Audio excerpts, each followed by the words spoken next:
Rehearsal for the Queens College Community Orchestra. Al Sika conductor, a piece by Vivaldi written for violin and string.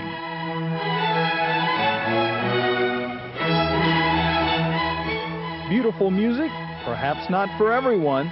It's been a while, but at one point in his life, John Sipe would have cringed at the sound of the music being played here.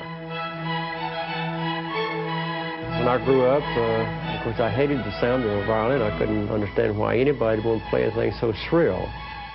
But as time changed, so did John Sipe. And today,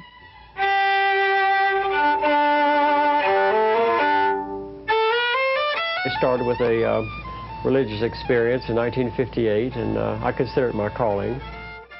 That calling led John Sipe to become a violin maker, and today he's considered one of the premier violin makers in North Carolina, perhaps the United States.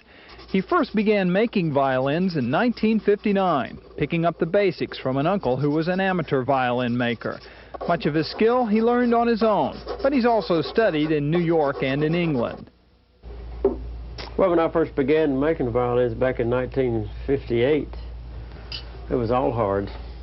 But now it's a labor of love, as each of the 70 pieces that make up a violin is meticulously handcrafted, a process that can take 6 months. Much of the time is spent carving the scroll of the violin, the maker's signature, and there are the other touches that give a violin personality. Now this, I guess, is what you would call your crowning achievement, or? Yeah, this is two of them.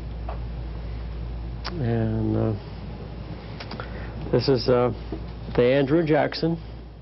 In honor of the 200th anniversary of the presidency, John Sipe is making violins to commemorate each president, and each with distinguishing characteristics that identify its namesake. As everybody knows, there's a little Watergate on this one probably. It's a little stain here that it's in a fair taste, I guess you would say. But it does represent a little bit of Watergate, Richard Nixon. Just as a strong wood grain figure represents Andrew Jackson. Very strong, rugged type individual. Although this is some of his finest work, John Sipe says he has yet to make his best violin. That will be quite an accomplishment considering what he's already done. He wants to be remembered as a good maker, original, and that his intentions were good.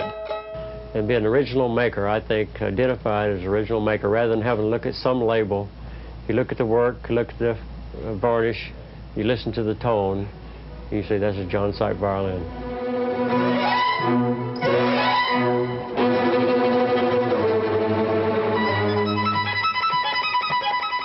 And the violin that you see Al Sika playing, that is a John Sipe violin.